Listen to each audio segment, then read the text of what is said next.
Реката Вардар има свој мирис, го викаме вардарски мирис. Тоа веќе не постои. Тоа е специфичен мирис кој што дава податок дека реката Вардар е чиста. Тој мирис на реката Вардар во Република Македонија веќе го нема.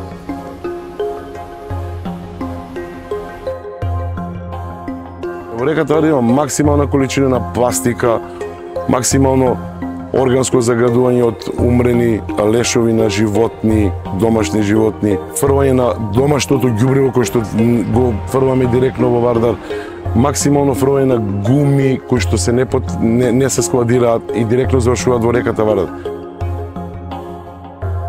Го пренасочуваат текот на реката Вардар и го уништуваат крајбрежниот дел на реката Вардар, го подигаат ѓубрето кое што е натоложено со години во реката Вардар.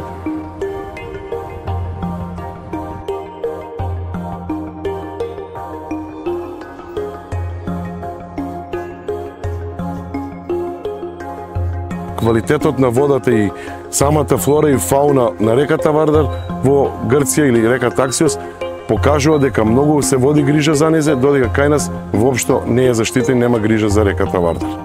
Сакам да апелирам до сите институции во Република Македонија кои што се надлежни за заштитата на реката Вардар, максимално се вложат во заштитата, бидејќи можеби од денеска понатаму со она што го видов сметам дека ние веќе реката Вардар имаме изгубена.